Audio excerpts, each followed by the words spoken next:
Ok, merci pour vos prières à tous. Ce matin, je voulais partager avec vous un texte que j'aime beaucoup, que je pense on connaît tous assez bien. Donc c'est un texte qui se trouve dans l'Ancien Testament, dans le livre des rois, qui nous parle d'Élie. Élie, c'est un prophète que j'aime beaucoup. J'ai appelé un de mes garçons comme ça, c'est pas pour rien. Et ce texte nous parle du combat d'Élie, du combat à l'extérieur et du combat à l'intérieur. On a prié, on a partagé que dans notre église, des frères et des sœurs traversent des combats. J'ai envie de dire, c'est la vie quotidienne que de combattre. Et la foi est un combat, on le sait bien dans nos vies, et ta prière, Annie, le rappelle. Et ce texte-là, moi, me parle toujours. Donc, on va lire 2 chapitres. Alors, pas tous les 2 chapitres, mais en partie. Donc, ça se trouve dans le premier livre des rois, donc le chapitre 18 et le chapitre 19. Et vous savez que Élie est prophète de l'Éternel, et le roi Akab et sa femme Jézabel sont à la tête d'Israël, de la Samarie, et sont opposés à Dieu. Conduisent le peuple vers l'adoration des Baals, et Dieu envoie une sécheresse qui dure pendant 3 ans. Et donc Élie doit se cacher du roi qui cherche à le trouver, et probablement pour le faire mourir. Donc Akab est un roi particulièrement mauvais et faible en même temps dans son caractère, on le trouve à différents endroits. Et on arrive à ce passage où Élie va voir Akab et lui dit « Rassemble tous les prophètes de Baal ».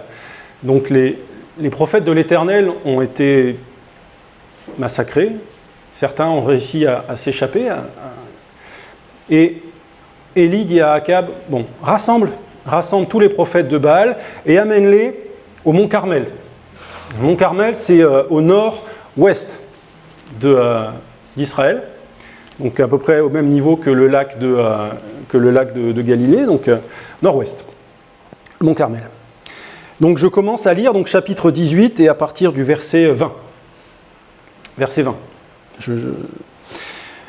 20. Akab envoya des messagers à tous les Israélites, et il rassembla les prophètes sur le mont Carmel.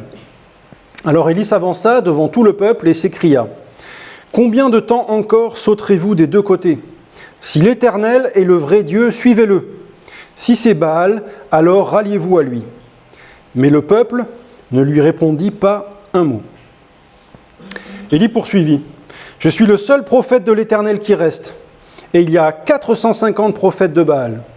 Qu'on nous amène 2 taureaux, qu'ils choisissent pour eux l'un des 2, qu'ils le découpent et qu'ils en disposent les morceaux sur le bois, mais sans y allumer le feu. Je ferai de même avec l'autre taureau, je le placerai sur le bois et n'y mettrai pas le feu. Puis vous invoquerez votre Dieu, et moi, j'invoquerai l'Éternel. Le Dieu qui répondra en faisant descendre le feu, c'est celui-là qui est Dieu. » Et tout le peuple répondit : « D'accord, c'est bien. » Donc je vais pas lire la suite, vous la connaissez, les prophètes de Baal montent leur autel, ils vont tourner autour pendant toute la journée, se faire des incisions, appeler. Élie va se moquer d'eux en disant « Criez plus fort, votre Dieu est en train de dormir », etc. Et je reprends au verset 36. À l'heure habituelle de l'offrande du soir, le prophète Élie s'approcha de l'autel et pria. Donc l'autel a été reconstruit, il a demandé à ce que l'autel soit reconstruit avec 12 pierres pour les 12 tribus d'Israël. « Éternel, Dieu d'Abraham, d'Isaac et d'Israël, que l'on sache aujourd'hui que c'est toi qui es Dieu en Israël, que je suis ton serviteur, que j'ai fait tout cela sur ton ordre. Réponds-moi. Éternel. Réponds-moi, afin que ce peuple sache que c'est toi, Éternel, qui es le vrai Dieu, et que c'est toi qui veux ramener leur cœur à toi, comme autrefois. Le feu de l'Éternel tomba du ciel, il consuma l'holocauste, le bois, les pierres, la terre, il réduisit en vapeur l'eau de la rigole. Quand tout le peuple vit cela, tous tombèrent le visage contre terre en s'écriant « C'est l'Éternel qui est Dieu, c'est l'Éternel qui est Dieu ». Élie leur ordonna « Saisissez-vous des prophètes de Baal, qu'aucun d'eux ne s'échappe. » Ils se saisirent d'eux. Élie les fit descendre dans le ravin du Kishon pour les y égorger. Et après ce passage-là, donc, le texte nous dit que Dieu envoie les nuages, la pluie arrive, et Élie va, donc Akab va partir, va aller du mont Carmel à Jizréel, qui est une quarantaine de kilomètres, un peu plus à l'est, et le texte nous dit que Élie va ceindre sa ceinture et qu'il va courir devant Akab jusqu'à Jizréel. Donc, marathon, vous voyez, c'est 500 ans après ce passage-là à peu près. Donc, marathon, 40 km aussi de course, c'est en tout cas dans la façon dont on le raconte. Élie fait un marathon avant l'heure, et il va courir lui aussi. Donc, il va courir ces 40 km sous la pluie devant le char. Dans ce passage, il y a une phrase qui m'a marqué. Vous savez que bon, c'est des textes qu'on lit, qu'on a lus, qu'on a étudiés, sur lesquels on a réfléchi souvent. Et si, t'inquiète pas, ça marche, ça s'éteint, mais ça continue à filmer. Et quand on lit un texte plusieurs fois, eh bien, on l'entend de différentes façons. Et cette fois-ci, je l'ai lu d'une façon auquel je n'avais pas pensé auparavant. Donc, et il y a des mots, il y a des phrases en fait comme ça qui marquent, alors qu'avant on était passé dessus sans faire attention. Moi, la phrase qui m'a marqué là-dessus, c'est Élie défie le peuple. Il lui dit, bon alors, arrêtez maintenant de passer d'un côté à l'autre, choisissez. Et cette phrase qui me marque, c'est « Le peuple ne répondit pas un mot ». Et j'ai trouvé ça terrible, en fait. Terrible parce que Élie est seul devant tout son peuple. Et il lui rappelle qu'ils se sont engagés à suivre Dieu, et le peuple ne dit rien. Ce silence, je le trouve terrible, parce que ça souligne combien Élie a dû se sentir tout seul devant ce peuple qui reste silencieux, qui refuse de répondre à cet appel à revenir à son Dieu. Le peuple ne dit rien. Et Élie va répondre à ça et il va dire « Je suis seul. Je suis le seul prophète de l'Éternel qui reste. » Et en tout cas, et c'est comme ça qu'il le vit. Alors, une fois de plus, je ne suis pas sûr que ce soit complètement exact, parce que le texte nous dit juste avant que des prophètes ont survécu. Mais Élie, à ce moment-là, il se sent, voilà, seul. Je suis le seul prophète de l'Éternel qui reste, et il y a 450 prophètes de Baal. Et Dieu va leur proposer, alors je vais le dire comme ça, mais quelque chose qui ressemble à un jeu. Pour moi, ce truc-là, ça ressemble un peu au jeu du cirque. Vous voyez ? C'est, maintenant, on va faire une compétition. On va faire une compétition et on va voir qui est le plus fort.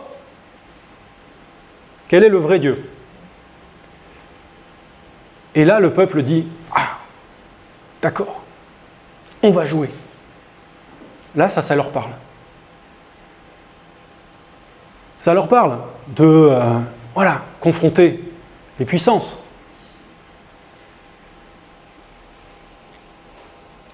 Et Élie va porter cette responsabilité d'être le porte-parole de l'Éternel. Et vous voyez ce qu'il va dire au moment où il va invoquer l'Éternel. Donc le contraste, hein, évidemment, est grand avec ce que font les prophètes de Baal, qui eux chantent, dansent, se lacèrent pendant toute la journée, font beaucoup de bruit, etc. Et Élie va juste appeler une fois le Seigneur, et le Seigneur va répondre immédiatement. Mais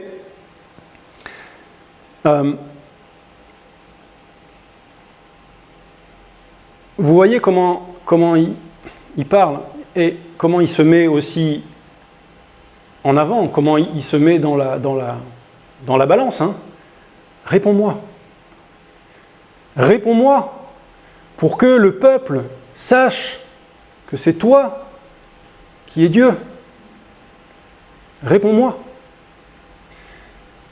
Il y a quelque temps, j'avais prêché sur la prière de Christ dans Jean 17, où Christ prie en disant « Glorifie-moi pour que je te glorifie ». Et Élie, à ce moment-là, je pense, et comme souvent les serviteurs de Dieu sont des espèces de précurseurs de Christ, en fait. Ils se mettent au service de leur Dieu. Et Élie dit, voilà, parle-moi, réponds à mon appel, pas pour moi, mais pour que ce peuple sache que toi tu es Dieu. Et Élie dit, parce que Dieu veut qu'ils sachent, voilà, que tu veux ramener leur cœur, que tu veux ramener leur cœur à toi, que tu veux ramener leur cœur à toi. Et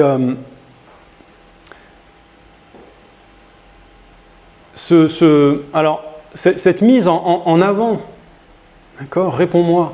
Alors, oui, c'est pour glorifier Dieu. Et bien sûr, cette mise en avant, elle est dangereuse. Alors, d'une part, parce qu'évidemment, si Dieu ne répond pas, Élie est discrédité. Mais aussi parce que se mettre en avant, eh bien, ça peut pousser à l'orgueil. Ça peut pousser aussi dans l'autre direction.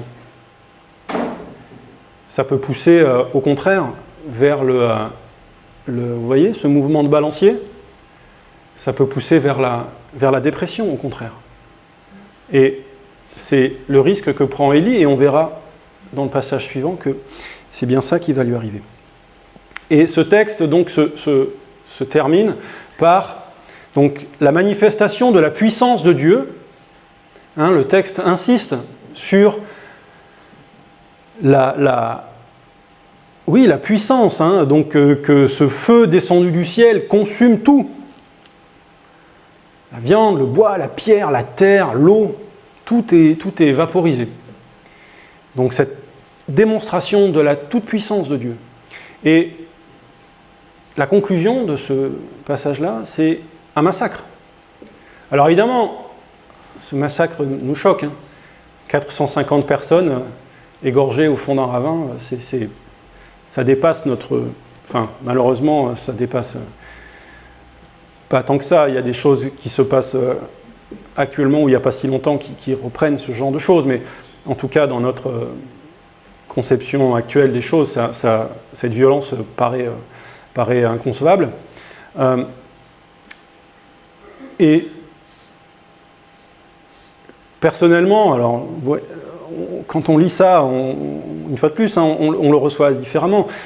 Ça ne me paraît pas forcément évident que ce massacre soit pleinement selon la volonté de Dieu. Et en tout cas, je pense que cet épisode, moi, je le ressens pas tellement comme une victoire de l'Éternel.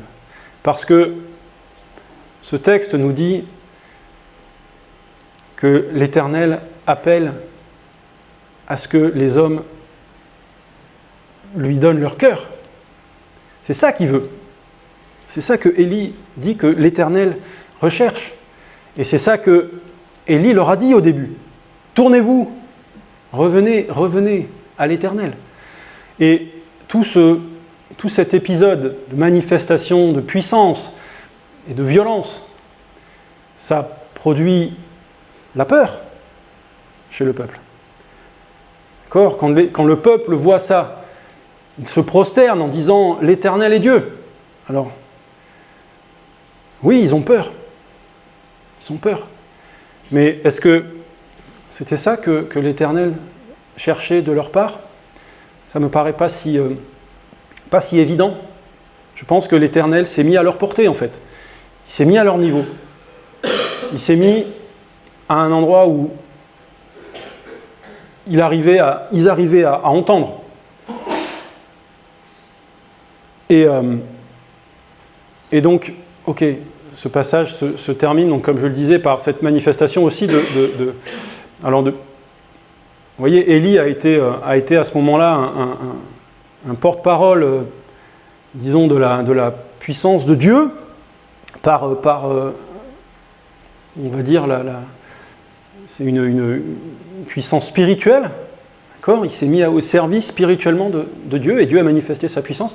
Et ensuite, donc, il y a ce passage où il va courir donc, ces 40 km sous la pluie, où là, le texte nous dit que, que Dieu le remplit de force. Donc, même dans son corps, Dieu va manifester sa puissance à travers Élie. Et on arrive donc au chapitre 19. Et je vais lire les 16 premiers versets. Akab raconta à la reine Jézabel tout ce qu'avait fait Élie et comment il avait fait périr par l'épée tous les prophètes de Baal. Alors Jézabel envoya un messager à Élie pour lui dire « Que les dieux me punissent très sévèrement si demain à la même heure je ne t'ai pas fait subir le sort que tu as infligé à chacun de ces prophètes. » Élie prit peur et s'enfuit pour sauver sa vie.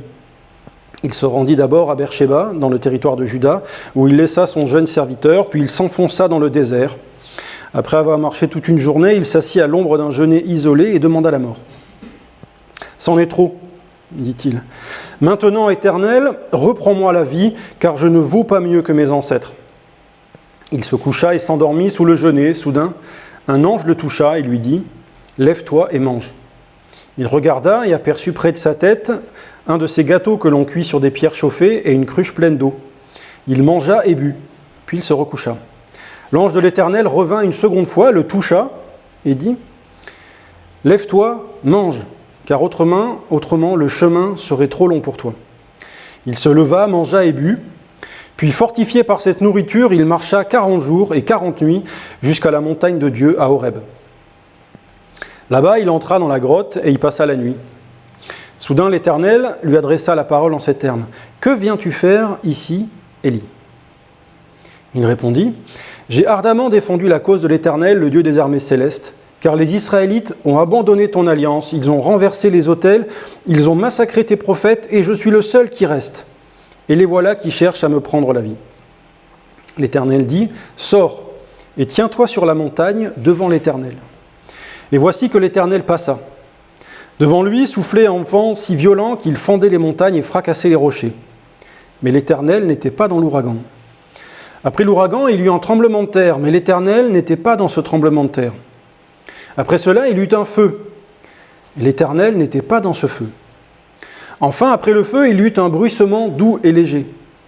Dès que Élie l'entendit, il se couvrit le visage d'un pan de son manteau et sortit se placer à l'entrée de la grotte. Et voici que quelqu'un s'adressa à lui. « Que fais-tu ici, Élie » Il répondit « J'ai ardemment défendu la cause de l'Éternel, le Dieu des armées célestes, car les Israélites ont abandonné ton alliance, ils ont renversé tes autels, ils ont massacré tes prophètes. Je suis le seul qui reste, et les voilà qui cherchent à me prendre la vie. » L'Éternel lui dit « Va. Retourne sur tes pas à travers le désert jusqu'à Damas. Quand tu seras arrivé, tu oindras Hazaël, roi de Syrie, puis tu oindras Jéhu, fils de Nimshi, comme roi d'Israël. Tu oindras aussi Élisée, fils de Shapha, d'Abel-Méhoa, comme prophète, pour te remplacer. » Et je m'arrête là. Donc, après cet épisode, donc, qui se termine par la mort des prophètes, de Baal. Élie prend peur. Et il prend la fuite. Et donc il part de Jizréel et il va jusqu'à Beersheba. Il part du nord d'Israël et il va jusqu'au sud, le plus au sud. À peu près 150-200 km. Donc il traverse vraiment tout, du nord vers le sud, tout Israël. 200 km. Donc ça ne se fait pas en 2 jours. Hein. Bon, il faut marcher un certain temps. Et il arrive donc à Beersheba, et là il laisse son jeune serviteur, et donc il se retrouve seul, et il part dans le désert au sud, hein, donc le désert de Tsin, et il se retrouve encore une fois tout seul. Là, c'est ce moment de dépression intense où il demande la mort. Et il dit, je ne vaux pas mieux que mes ancêtres. Alors, je me suis demandé, en fait, pourquoi il dit un truc pareil. Alors, bien sûr, il est dans le désert. Il est dans le désert où ses ancêtres ont tourné pendant 40 ans, où ils sont morts. Tous ceux qui sont morts dans ce désert, ils sont morts pourquoi ? Parce qu'ils se sont détournés de Dieu, parce qu'au moment de rentrer, ils ont eu peur, parce qu'ils ont vu les géants, parce qu'ils n'ont pas cru que l'Éternel pouvait leur donner ce pays promis. Et quels sont ceux qui sont rentrés ? Caleb, Josué, ceux qui, eux, avaient cru, et la nouvelle génération, ceux qui étaient nés dans le désert, mais de ceux qui étaient de la première génération, ceux qui avaient fait confiance à l'Éternel, eux sont traversés, sont sortis. Élie dit, moi, je ne vaux pas mieux qu'eux. Pourtant, Élie, il n'a pas renoncé à son Dieu, il a manifesté sa foi d'une façon extraordinaire. Mais à ce moment-là, il ne voit pas ça. Il se voit comme ceux qui ont failli, comme ceux qui ont lâché. Il met en doute sa foi, il met en doute son ministère, tout ce qu'il a accompli, il ne le voit plus. Peut-être aussi parce que malgré sa foi, eh bien, il est obligé de fuir. Foi ou pas foi, il doit courir pour sauver sa vie. Il y a probablement plus encore là-dedans, dans cet épisode que traverse Élie. Comme je l'ai dit, il s'est mis en avant.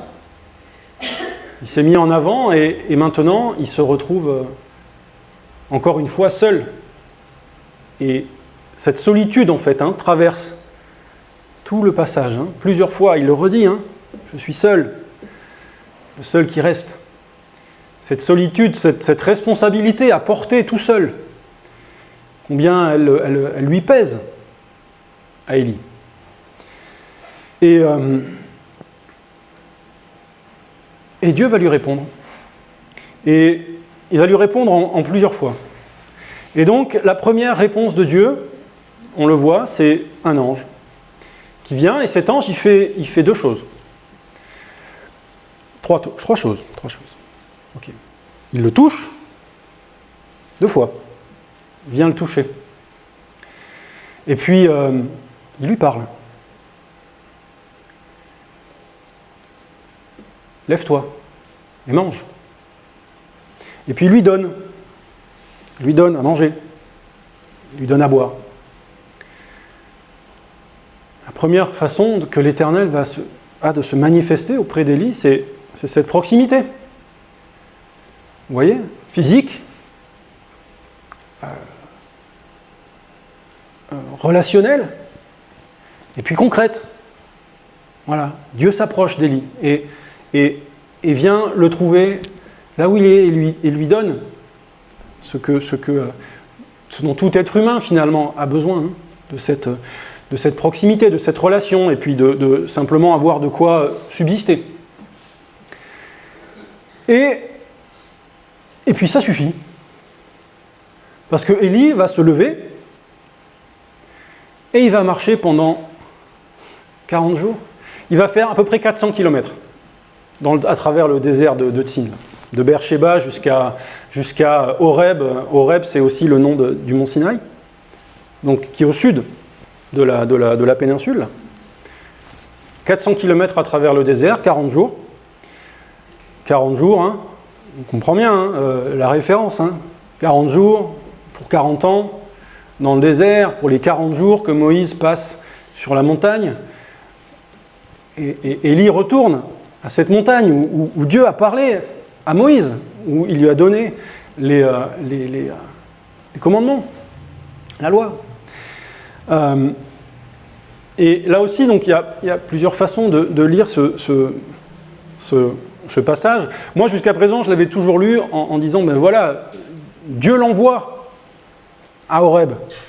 Il l'envoie traverser le désert et pour lui parler, pour se révéler à lui. Et en lisant, bon, alors je ne suis pas tout seul à le lire comme ça, mais quand même, on se demande si c'est vraiment Dieu qui l'envoie. Parce que l'ange lui dit, c'est vrai, tu vas avoir besoin de force pour traverser. Il ne lui dit pas de traverser, hein.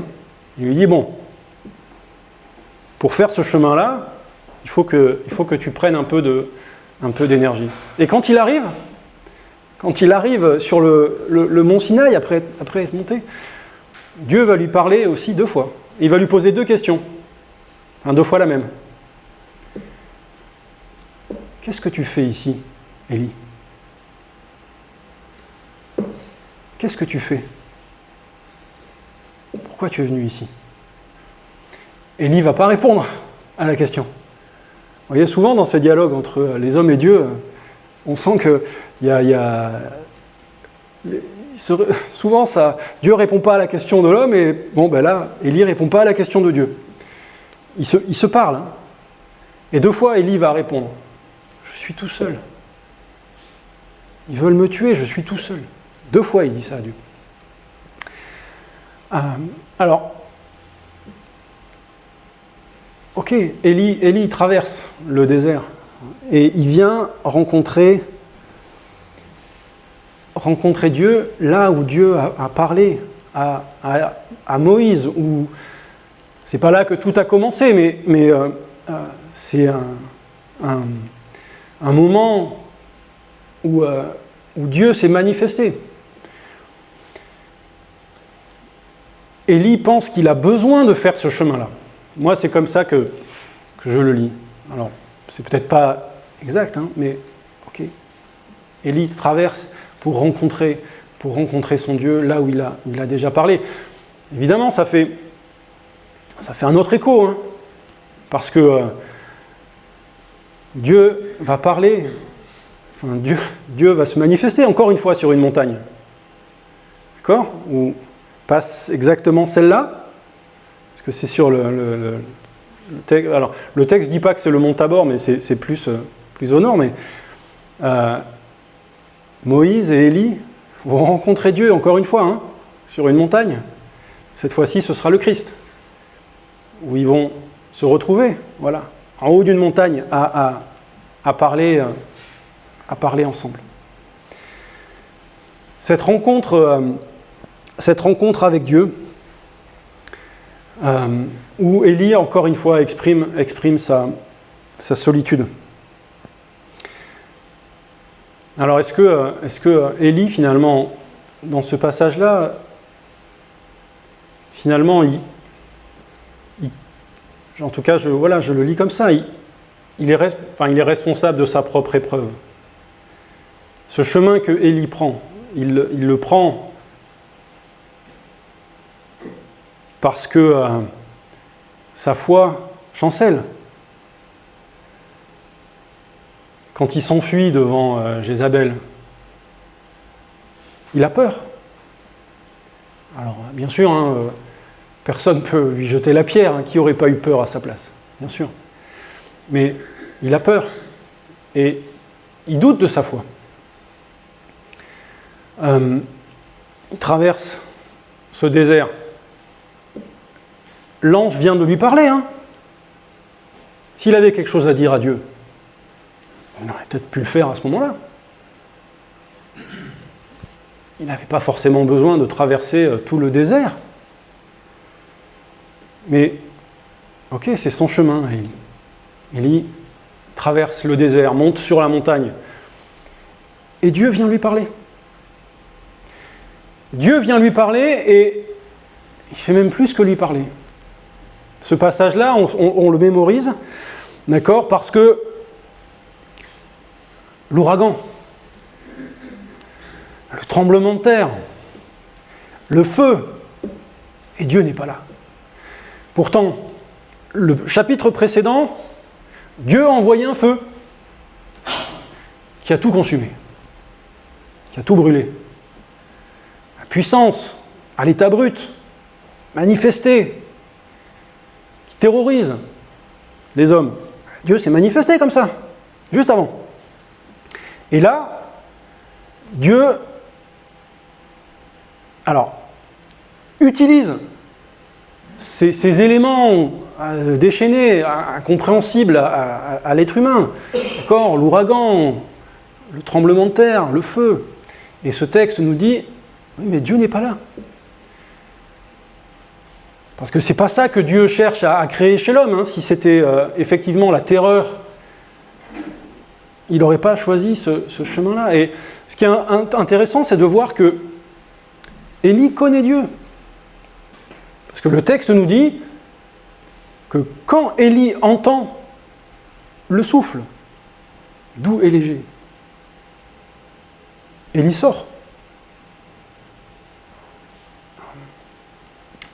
Même si Dieu s'est servi d'Élie pour manifester sa puissance, Élie, il connaît Dieu.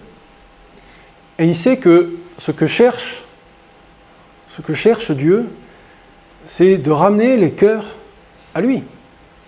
Alors il sort, quand le bruissement doux et léger se fait entendre. Il sort, il cache son visage, parce que il sait qu'il ne peut pas regarder Dieu en face.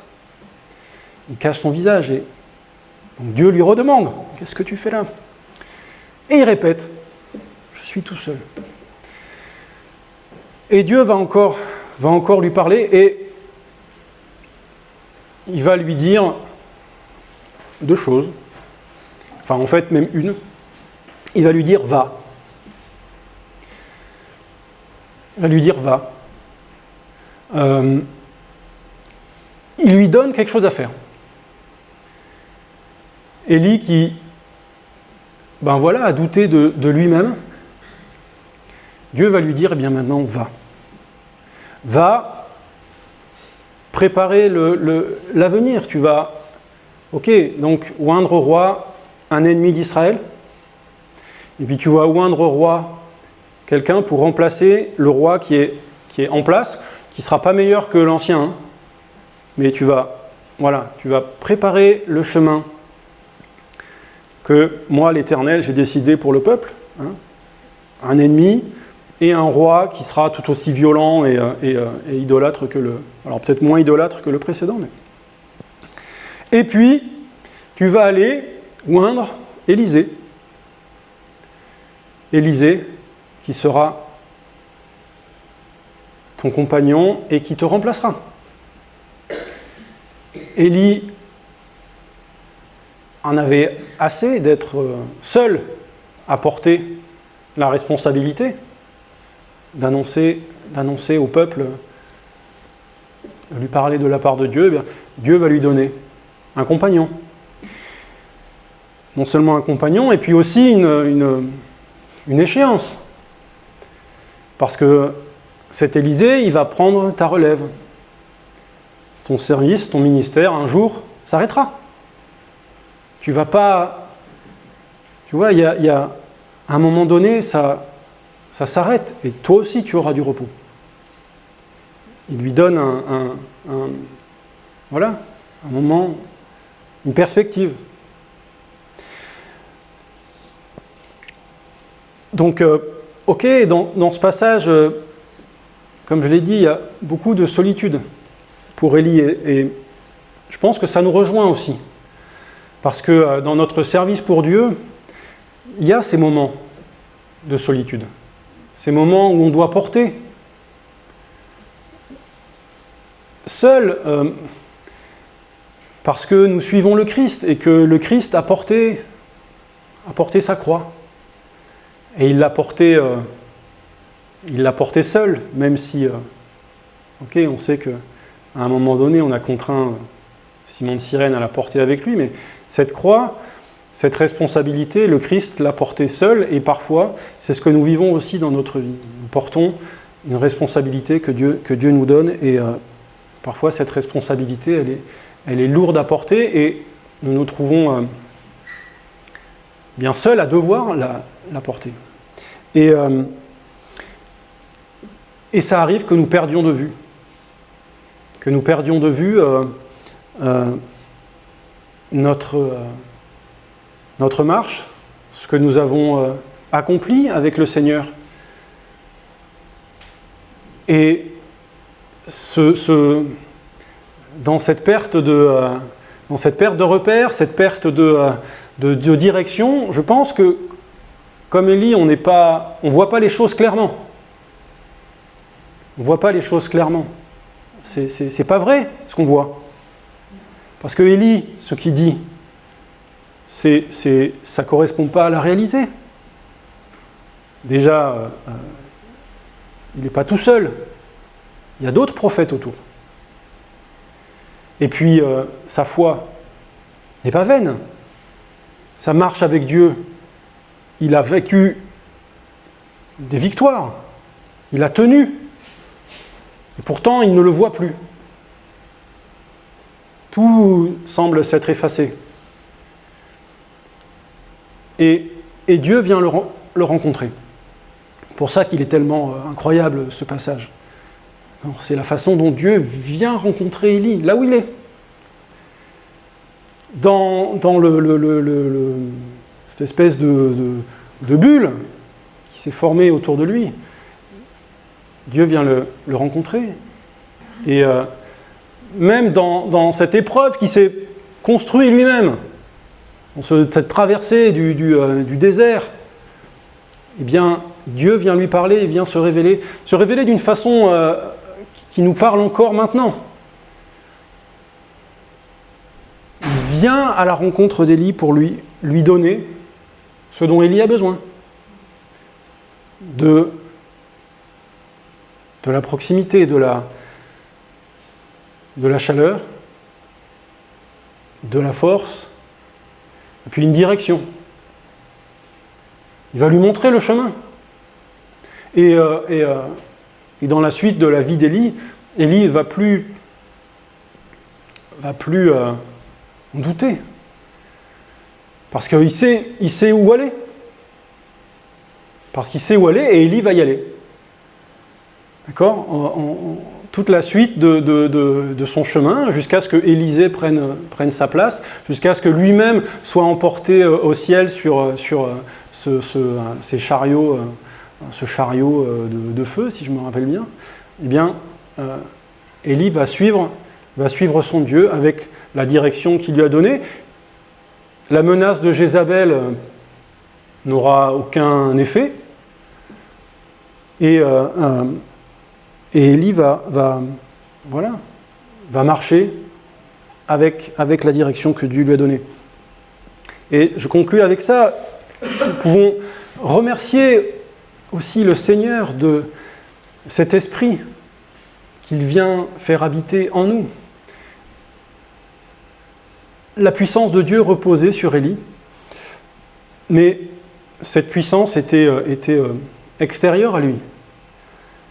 La présence de Dieu était extérieure à Élie, tout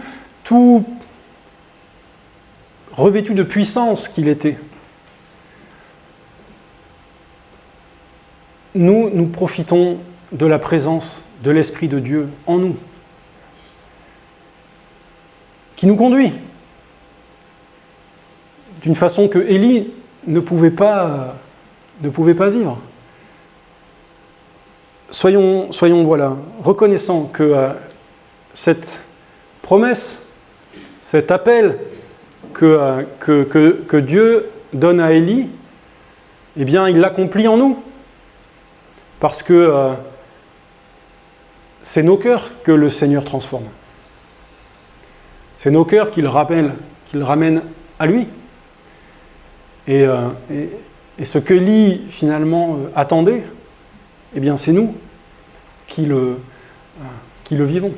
Alors que le Seigneur soit loué pour ça. Et je m'arrête là. Allez, j'éteins.